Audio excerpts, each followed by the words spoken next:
الحمد لله الحمد لله وكفى وسلام على عباده الذين اصطفى أما بعد أعوذ بالله من الشيطان الرجيم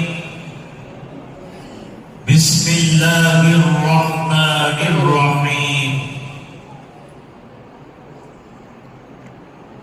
في بيوت أذن الله أن ترفع ويذكر فيها اسمه يسبح له فيها بالغدو والآصال صدق الله مولانا العظيم. اللهم صل على سيدنا محمد وعلى آل سيدنا محمد وبارك وسلم.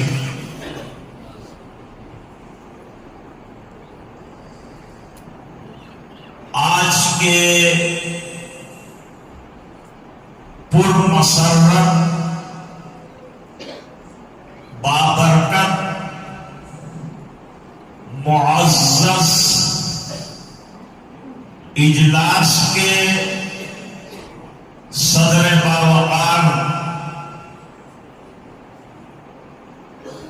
میرے رفیق مفتی رفیق پورکر صاحب مدنی دعوت برکاتہم العالیہ،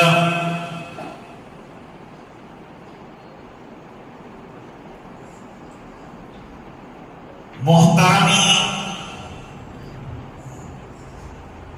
جناب مشتاق انتلے صاحب مدظلہ العالی،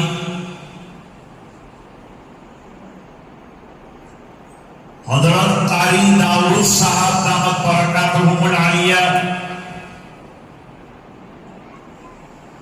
دیگر جلیل القدر علماء،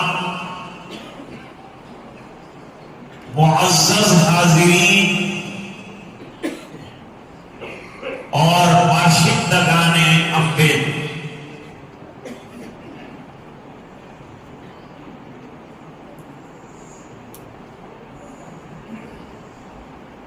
اسلامی عبادات میں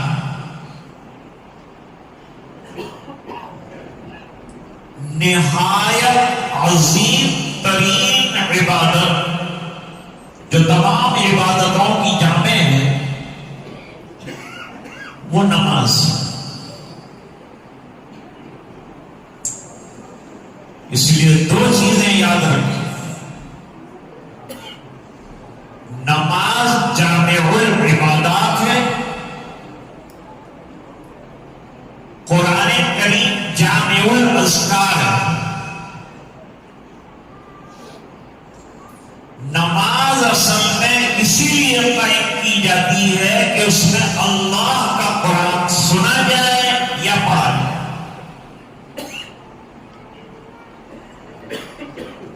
حدیث شریف میں فرمایا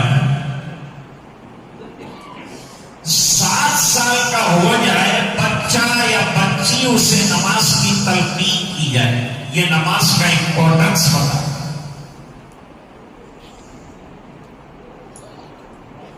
10 سال پر زیادہ توجہ دلائی جائے.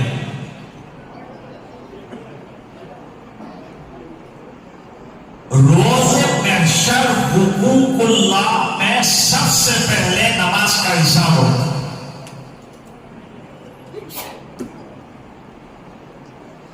میں کہا کرتا ہوں کہ جس کی نماز ڈسٹرب ہوتی ہے اس کی لائف ڈسٹرب ہوتی ہے، اور جس کی نماز ویل ڈسپلین ہوتی ہے تو اس کی لائف بھی ڈسپلین بنی.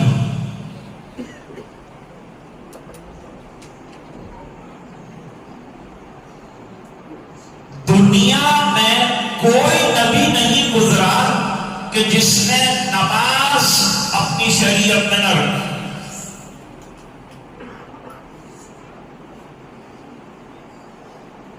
آسمان میں بے شمار فرشتے ہیں،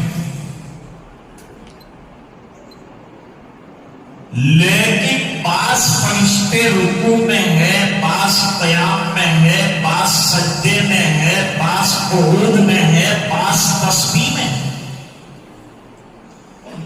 اور یہ سب تمام الگ الگ ارکان جو فرشتوں کو عطا کیے ہیں اللہ تعالیٰ نے وہ تمام امت مسلمہ کی نماز میں جمع کر.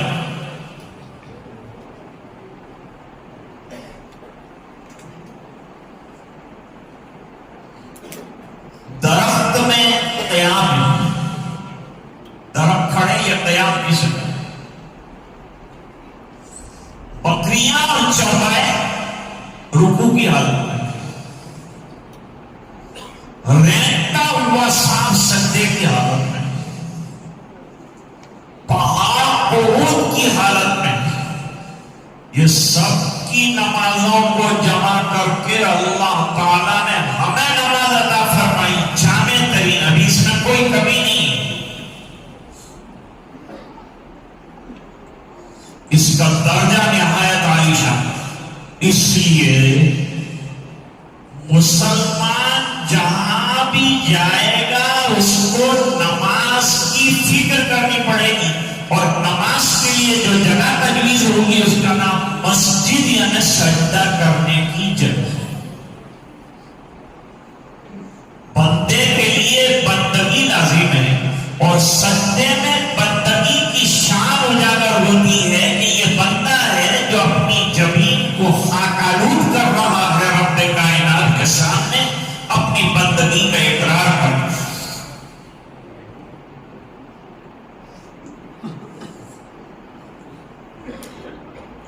جہاں تک مجھ فقیر کے تجربے کا تعلق ہے، کوئی غریب بستی کی مسجد بھی ناقص نہیں رہتی، وہ بھی بن جاتی ہے.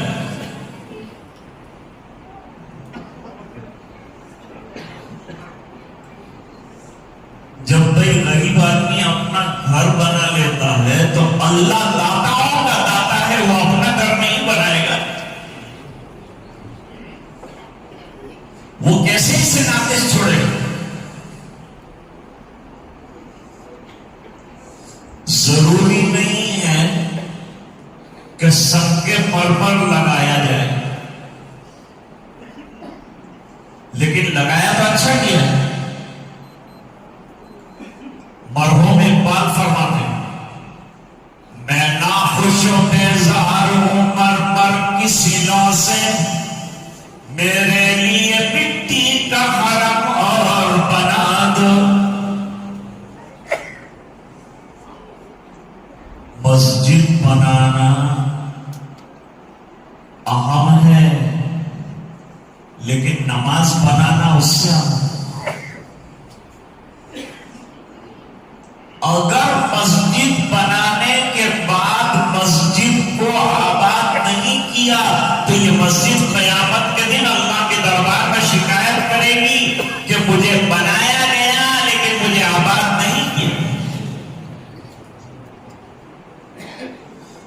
اب امبیر کے ہر نمازی کا یہ فریضہ بنتا ہے کہ نوجوانوں کو دعوت دے اور اس مسجد کو آباد کرے. مسجد بن گئی شاندار، اب نمازیوں کے ذریعے اس کو بنائیے جاندار.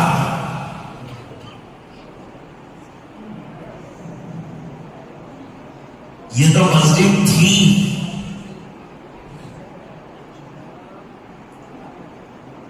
یہ مسجد شہید کر کے اس کی توسیع اور تعمیر کی گئی. اس پر میں دلائل دوں گا، علماء بیٹھے. ایک تو کسی جگہ مسجد نہ ہو اور مسجد کو تعمیر کرنا ہو، اس کی فضیلت کے سلسلے میں قرآن کی آیت پیش کی گئی، انما یعمر مساجد اللہ من آمن باللہ والیوم الآخر واقام الصلاۃ وآتى الزکاۃ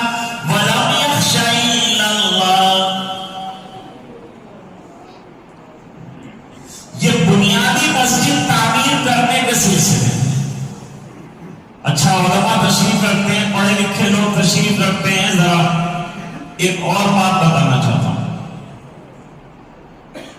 مفسرین لکھتے ہیں کہ تعمیر کی دو قسمیں ہیں. تعمیر کی دو قسمیں ہیں. ایک تعمیر ظاہری یعنی پتھروں کا لگنا، سیمنٹ کا لگنا، اینٹوں کا بننا، یہ ظاہری تعمیر. اور ایک ہے باطنی تعمیر یعنی بندوں کا اندر آ کر نماز پڑھنا. اب تعمیر ظاہری الحمدللہ ہو چکی ہے، اب تعمیر باطنی کی ذمہ داری ہمارے اوپر عائد ہو رہی ہے کہ ہم اس کو کس طرح سے آباد کرتے ہیں اور اللہ کے دربار میں یہ مسجد کیا پیش کرتی ہے، ہماری کیا گواہی پیش کرتی ہے. پڑوس کے ملک میں مسلمان رہتے تھے. وہاں گورنمنٹ کا آرڈر آیا. انڈیا کی گورنمنٹ میں اگر آرڈر آتا ہے تو مشتاق عبداللہ صاحب جانتے ہیں کوئی نئی بات نہیں ہوگی ہماری. لیکن جہاں مسجدوں کے گور ہے وہاں نوٹس آئی کہ اگر صبح میں یہ جگہ خالی رہی تو ہمیں پیر کریں. محلے والوں نے عشاء کے بعد مشورہ کیا جگہ چلی جائے کیا کرنا. بچے بھی آئے، بڑے بھی آئے، بوڑھے بھی آئے، جوان بھی آئے.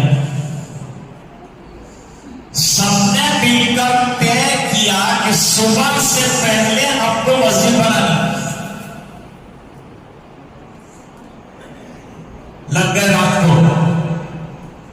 کسی ملازم کا انتظار نہیں کیا، کسی مزدور کا انتظار نہیں کیا. اللہ کے گھر کو بنانے کے لیے خود ہی مزدور بن گئے. کیونکہ میرے آقا نے مسجد نبوی بنائی تو خود میرے سرکار مزدور بن گئے. صبح میں مسجد تیار، فجر کی نماز امام صاحب نے وہ مسجد میں پڑھی. اب بات یہ ہوئی کہ یہ مسجد کا نام کیا رکھا جائے. یہ راتوں رات جب کھڑی ہوئی ہے مسجد، اس کا نام کیا رکھا جائے. تو نام تجویز ہوا مسجد شب بھر. اور اقبال کو آ گیا جوش تو انہوں نے اس کو لپیٹے میں لے لیا اور یوں کا مسجد تو بنا لی شب بھر میں ہی ماہ کی حرارت والوں نے.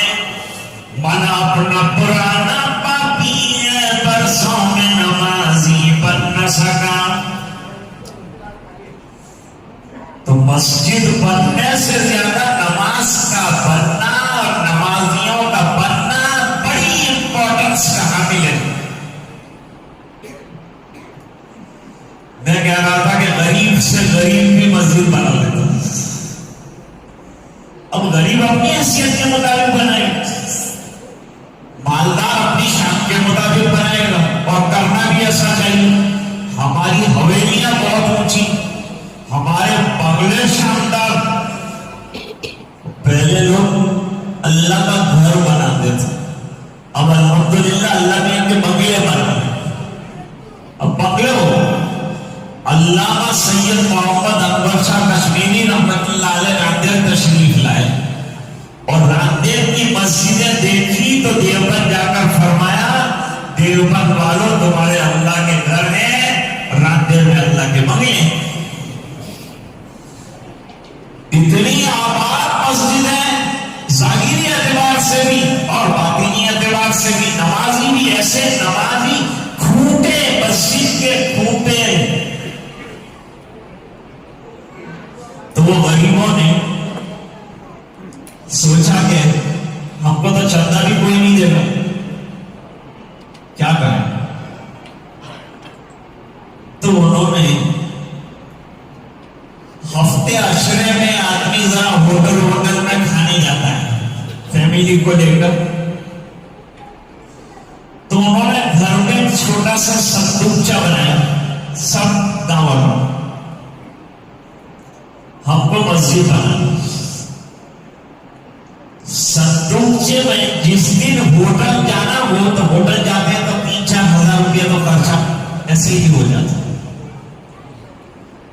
تو وہ لوگ کیا کرتے تھے, جتنا 3-4 ہزار روپے کا خرچہ ہونے والا ہے اس کو ڈال دیتے تھے سندوکچے میں, اور گھر میں سادہ کھانا بنا لیتے تھے, اور سادہ کھانا بنا کر یوں کہتے تھے اپنے دل سے گویا کے کھائیے. سمجھے بات مولانا صاحب, گویا کے کھائیے.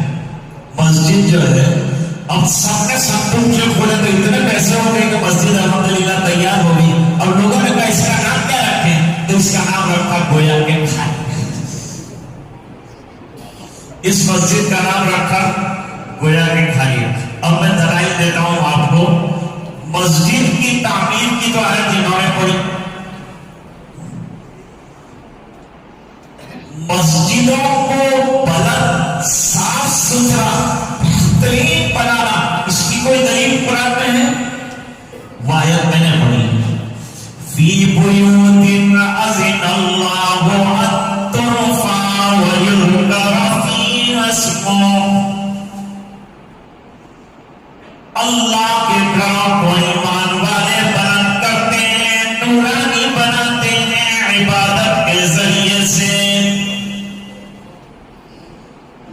اور اس کی صفائی رکھتے ہیں, اور رات اور دن اس میں اللہ کا ذکر کرتے ہیں. مسجد تالا مار کے رکھنے کی چیز نہیں, 24 گھنٹے یہاں کوئی دینی عمل اور مشغلہ ہونا چاہیے. دعوت کے ساتھی کام کر رہے ہو, علماء کام کر رہے ہو, نوجوانوں کو لے کے بیٹھ رہے ہو, مشورے ہو رہے ہو, اندر کے باہر کے دین کے دنیا کے سب مشورے مسجدوں میں ہوتے تھے. مسجد دارالقضا بھی تھا, حضور کے زمانے میں فیصلے مسجد میں ہوتے تھے. کبھی ایسا ہوتا ہے کہ اتنا شاندار کوئی اٹھا کے لے جائے گا, لاک لگا دے. مسجد اللہ کا گھر.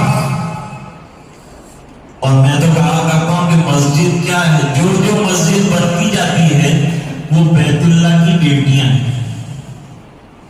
اور کسی کی بیٹی جب لاتے ہیں تو بڑا خیال رکھنا پڑتا ہے, کوئی اس کی بیٹی ہے, دھیان دینا پڑتا ہے بیٹی پر, اس کے ناز نخرے برداشت کرنے پڑتے ہیں. یہ آپ نے بنا لیا, اب اس کا پیٹ بھرو, اس کو آباد کرو, نوافل پڑھو, نمازیں پڑھو, یہاں دعائیں کرو. مسجد کا احترام انتہائی طور پر ضروری ہے, مسجد کی صفائی انتہائی طور پر ضروری ہے. ذرا سا کچرا حضور پاک صلی اللہ علیہ وسلم نے مسجد میں دیکھا, غصہ آیا نبی کریم صلی اللہ علیہ وسلم کو. بخاری شریف میں روایت موجود ہے. تو مسجد کی صفائی بہت ضروری ہے. مسجد کی صفائی اس لیے ضروری ہے کہ مسجد دل کی صفائی کا ذریعہ ہے. مسجد دل کی صفائی کا ذریعہ. نماز پڑھتے ہیں تو دل جو ہے وہ شیطانی وساوس سے نکل کر اس کے اندر ایک نورانیت, ایک روحانیت. نماز سے پہلے آپ کیفیت دیکھیں گے, اور نماز پڑھنے کے بعد مسجد کے باہر نکل کر کیفیت دیکھیں گے, دونوں میں آپ کو بہت بڑا فرق معلوم ہوگا. اتنا اطمینان آپ کو ہوگا کہ کروڑ روپیہ کمانے سے آدمی کو وہ سکون نہیں ملتا جو 2 رکعت میں اللہ تعالیٰ. میں عرض کر رہا تھا کہ حضرت محمد رسول اللہ صلی اللہ علیہ وسلم نے جو مسجد بنائی وہ بنیادی مسجد تھی. دنیا اسلام کی پہلی مسجد قباء میں بنی, سرکار کے ہاتھوں سے اس کی بنیاد ڈالی گئی, اور حضور پاک صلی اللہ علیہ وسلم 14 دن قیام فرمایا, تقریباً 10 دن وہاں نماز پڑھی. مسجد نبوی شریف کو تعمیر کیا گیا بنی نجار کی زمین پر, اور 6 مہینے صحابہ کرام نے توڑ محنت کی, اور حضور پاک صلی اللہ علیہ وسلم نے اندر سہارا دیا, اور کام میں لگے آپ, اور 6 مہینے کے اندر مسجد نبوی شریف تیار ہو گئی. پھر یہ مسجد ایسی ہی رہی. مسجد تھی کچی. کتنی کچی کہ آپ سوچ نہیں سکتے. علماء نے لکھا ہے کہ تمیم داری ایک صحابی، وہ دمشق سے پہلی مرتبہ چراغ اور تیل لائے اور مسجد نبوی میں چراغ روشن. ایک بات. دوسری بات یہ ہے کہ مسجد میں بچھانے کے لیے کوئی صفحے نہیں تھی، بلکہ کچی مٹی تھی. کچی مٹی. کسی زمانے میں کسی نے ریت لا کر ڈالا تو حضور خوش ہو. کتنا اچھا کام کسی نے کیا ہے، ریت لگایا. لیکن حضرت شیخ الحدیث مولانا محمد زکریا صاحب مہاجر مدنی قدس سرہ العزیز نے لکھا کہ اس زمانے میں مسجدیں کچی اور نمازی پکے تھے، اور ہمارے دور میں مسجدیں بڑی پکی، نمازی کچا ہے. نمازوں کو پکا کرو. قرآن میں نماز پڑھنے کے لیے نہیں کہا ہے، اقیموا الصلاۃ یہ نہیں کہا. فرمایا اقیموا الصلاۃ ولا تکونوا من المشرکین.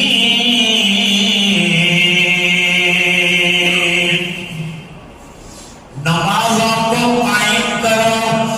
تمہارے درمیان اور کافرین کے درمیان فرق کرنے والی چیز اگر ہے تو نماز ہے. جب نماز کا وقت آئے گا تو ایک دم دوڑے مسجد کی طرف چلے جاؤ گے، وہ بازار کی طرف چلا جائے گا. فرق معلوم ہو جائے گا یہ ایمان والا ہے وہ ایمان والا نہیں.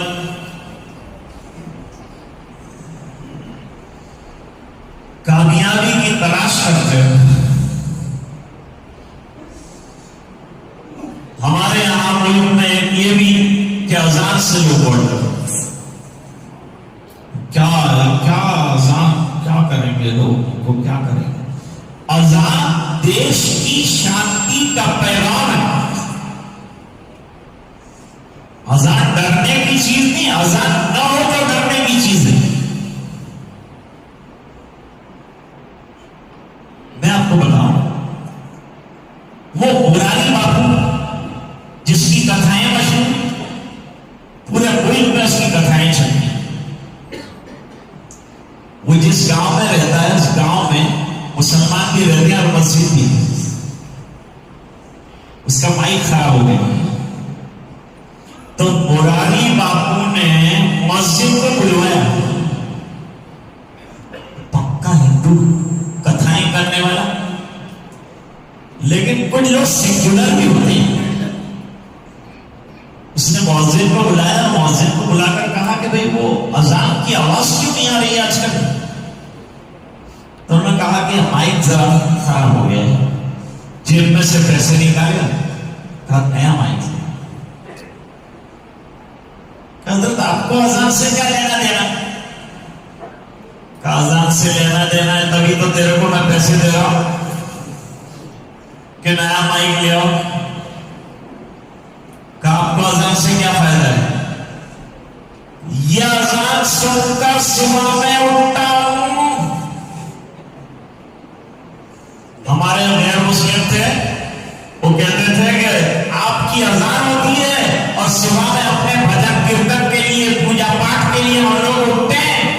اذان ہم کو اٹھاتی ہیں، ہم کھاتے ہیں، دھوتے ہیں، کام پر جاتے ہیں، اذان کی وجہ سے. زلزلہ جب آیا کچھ کا تو ہندو ہم کو آگے کہتے ہیں کہ تمہیں اذان آپ کو اذان تو زلزلہ خلاص تھا. تو فرماتے ہیں اذان ایسی چیز ہے. اب اذان میں ایک جملہ ہے، اس پر غور کیجیے.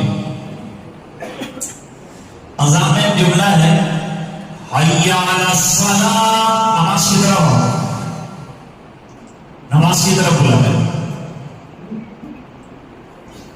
بھئی عقل مند بھی سنتا ہے، تجارتی بھی سنتا ہے، آفیسر بھی سنتا ہے، بزنس مین بھی سنتا ہے, ملازم بھی سنتا ہے, مسلمان سنتا ہے, بلا رہے. وہی کسی کو کسی کام کے لیے بلاتے ہیں تو کوئی فائدہ ہوتا ہوگا تو بلاتے ہیں, ایسے میں نہیں بلاتے ہوں. اللہ بڑے حکیم ہیں, منادی کے ذریعے سے مسجد میں بلا رہے ہیں, کیا کریں گے بلا کر؟ جواب میں فرمایا حی علی الفلاح,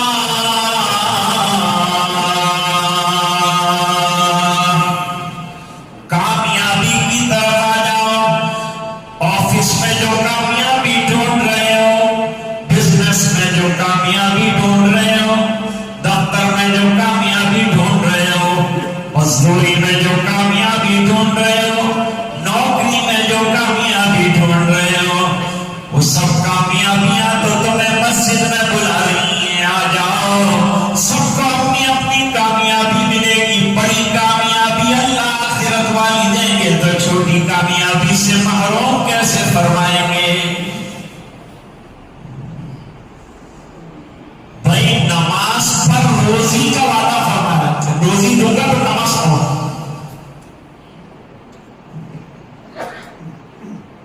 ازواج مطہرات نے جب فتوحات بڑھ گئی, حضور کے پاس جو ہے بیت المال میں خزانہ زیادہ جمع ہوا.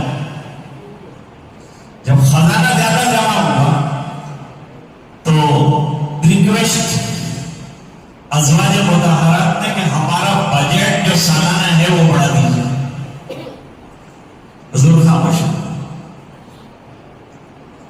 کیونکہ حضور جو بجٹ عطا فرماتے تھے وہ اشارے ربانی پر ہوتا. سرکار کی کوئی بات اپنی مرضی کی نہیں ہوتی. قرآن کیا کہتا ہے, علماء جانتے ہیں, وَمَا يَنطِقُ عَنِ الْهَوَىٰ إِنْ هُوَ إِلَّا وَحْيٌ يُوحَىٰ.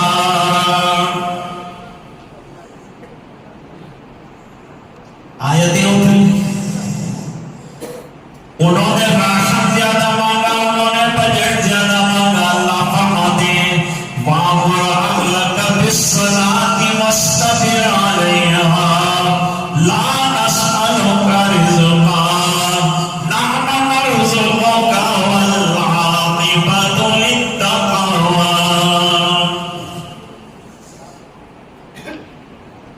اپنے گھر والوں کو نماز کا حکم دیجیے. اور حضور کتنے نمازی, پھر بھی کہا جا رہا ہے مزید نوافل پڑھو, مزید نمازیں پڑھو. تم نماز پڑھاتے جاؤ, میں روزی پڑھاتا ہوں. سوال کیا کیا تھا, جواب کیا دیا؟ مانگی تھی روزی, بتائی نماز. مانگی تھی روزی, ہماری روزی بڑھ جائے. اللہ نے فرمایا تم نماز پڑھاؤ, نماز پہ روزی کے بڑھنے کو آتا ہے. علماء نے لکھا کہ 5 وقتہ نماز پڑھنے والے کے ایمان کی شہادت تو ترمذی شریف کے حدیث پڑھی, جو 5 وقت مسجد کے اندر آتا ہو اس کی شہادت تو گواہی دو کہ یہ پکا ایمان والا. اتنی بڑی چیز ہے نماز. اس کو ہم لوگ معمولی سمجھتے ہیں اور ایک یوں سمجھیے کہ فارمالٹی سمجھتے ہیں. نماز فارمالٹی نہیں ہے دوستو. ایک جگہ دوست بات کر رہے تھے, چلو جلدی جلدی نماز پڑھو پھر آرام سے کھانا کھاتے. میں نے ایسا نہیں کہنا ہے, یوں کہنا چاہیے کہ جلدی جلدی کھا لو پھر اطمینان سے نماز پڑھیں گے. نماز اطمینان سے پڑھنے کی چیز ہے, ادھر ادھر لوٹا کے ختم نہیں کرنے کے. خشوع اور خضوع کے ساتھ, پوری توجہ کے ساتھ جب نماز پڑھیں گے, سوال ہوتا ہے کہ یہ توجہ, یہ کنسنٹریشن, یہ تمام چیزیں ہماری نماز میں آ کیسے جائیں؟ وہ طریقہ بھی تاجدار مدینہ جناب رسول اللہ صلی اللہ علیہ وسلم نے بتایا. اور کیا نہیں بتایا میرے آقا نے. کس چیز کی کمی ہے؟ آقا تیری گلی میں, دنیا تیری گلی میں, عقبہ تیری گلی میں, سب ہے یہاں. آنا, دیر مت لگاؤ, آ جاؤ, اللہ کے دروازے پہ آؤ. میں کہا